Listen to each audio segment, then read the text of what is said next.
Joining us now, Lanny Davis. He writes at The Hill, and of course, he was a former White House counsel under the Clinton administration. Lanny Davis, Happy New Year to you, sir.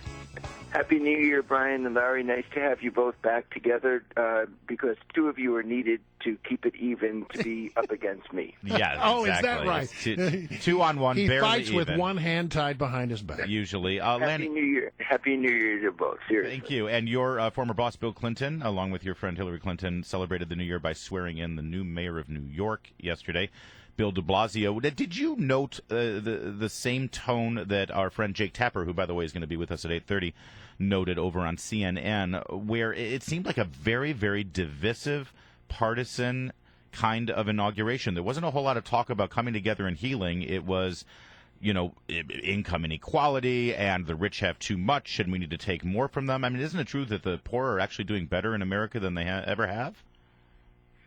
Well, actually, no, they are not doing better. In fact, the middle class has slipped back in real wages, and really since the 60s, the minimum wage has dropped if you take into account. Wait, the minimum wage isn't an indicator of what kind of... In fact, the minimum wage dropping... Middle class mean income has slipped back since, I believe I'm right, may not be exactly right, but I think you have to remember this is the mayor of New York. He did run, by the way, Hillary Clinton's Senate campaign, and he's the mayor of New York, and New York's a pretty liberal town. It is. It's also a pretty successful town as soon as they got David Dinkins out of there. I mean, there's a lot of people who look at New York and they're concerned that they're going to go back to the old ways. And also, you mentioned Hillary Clinton and the fact that he ran her Senate campaign. Is this the kind of campaigning, the divisive class warfare that we should expect to see from your friend Hillary if she runs for president? Well, I never assume your characterizations, which are your own and you have a right to them, are mine. Bill de Blasio is a great leader who will discover that there's no ideology in cleaning up snow and filling potholes, and he's got to do his job as mayor and do those things first. The ideology and his goals socially become less important than the basics of being mayor, but I know that he's a great person, was a great political leader for the Clintons. The Clinton record, Hillary Clinton as senator, worked closely with John McCain, with Lindsey Graham, was both of those men who I know. Well, yeah, and because of it, she didn't get the Democrats' nomination. They thought she was too close to the Republicans. That's why I asked the question. Is she separating herself by embracing this? She didn't get the Democratic Party nomination.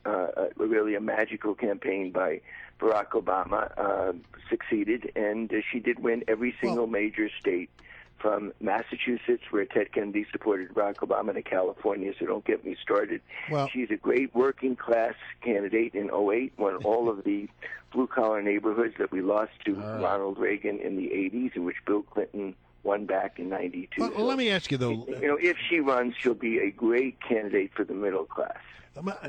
Lanny, it seems that every time a Democrat these days is opening his or her mouth, the things that are coming out have to do with income inequality. There's a gigantic gap. And that the whole message seems to be, we're going to have to take more from the rich and give it to the poor. And is this the winning argument that Democrats, is that the only thing they've got is this sort of economic warfare that they want to wage, this class warfare that they want to wage? Is that the only thing they have in their arsenal right now? Can't they talk about anything besides that? First of all, I agree with you that there is a limit to what you can do with rhetoric.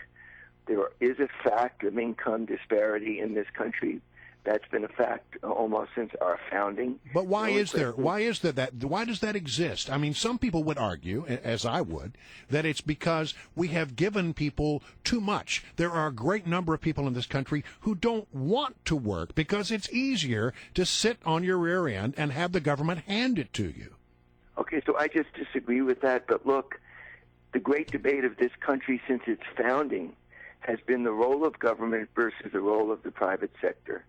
Most Democrats, ever since Franklin Roosevelt, believe that government is a solution, but most Democrats since Bill Clinton believe that you cannot really close the gap of income inequality without a strong private sector and economic growth creating. Well, how do you have that, in Lanny? The private sector, if you keep not the public sector. So that's a mixed message. How do you have that? How do you have a strong private sector if you keep hitting the people who are responsible for the private sector squarely between the eyes for more income taxes? They got to pay more of the health care costs. Every time you turn around, you feel like you're getting hit once again. So most progressive Democrats, from Bill Clinton to Barack Obama and myself, understand that there's a debate as to what is the right mix between government solutions and private sector strength. I lean in favor of the private sector. This health care plan is a private sector plan, private insurance companies competing on a public exchange called a website, which hasn't worked so well, needs to be changed, needs to be adjusted, less regulations. I think we have to hit the reset button on the Affordable Care Act and fix some of the problems, such as causing people to lose policies that they own, which President Clinton and I believe Hillary Clinton support, and Barack Obama has already indicated support for changing that part of the. So this is the debate that you and I are having. It's a legitimate debate. It really does go back to the founding of our country between Alexander Hamilton and Thomas Jefferson. Yeah. Had exactly this debate, so it's a fair debate. Hey, Lanny, if Hillary doesn't, and it's expected now, everyone's saying that sometime in 2014 Hillary's going to announce her candidacy. If she doesn't run, the fact that she's sort of courting it and she's sort of doing this whole public dance about it, is it hurting the other candidates? I mean, there are a lot of candidates who just don't want to get in if she's going to get in, so they're sort of keeping their options open, but they're going to be late to the game, aren't they, if Hillary drags this out too long? Gosh. We are so early in this process. Just think that we're having this conversation. And again, I always say, while she's literally one of my favorite friends and would make a great president, I have no clue whether she's going to run or not. I want her to run, but I also want her to be happy as a friend. So this is really early. Of course, she's not preempting. There's so many great Democrats, and who would you vote she for? Decides not to run. Excuse me. Who would you vote for if she doesn't run? Real fast. I don't even. I have You just no said idea there's who so might many run, so I great won't Democrats. speculate. Can you name one?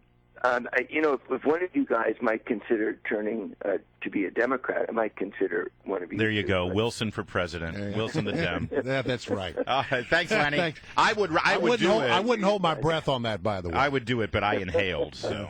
I don't think you'll ever become Democrat, so I don't have to fear that. All right, we're going to let it go. Thanks, Thanks, Lanny. Lanny. Happy New Happy Year. New Year to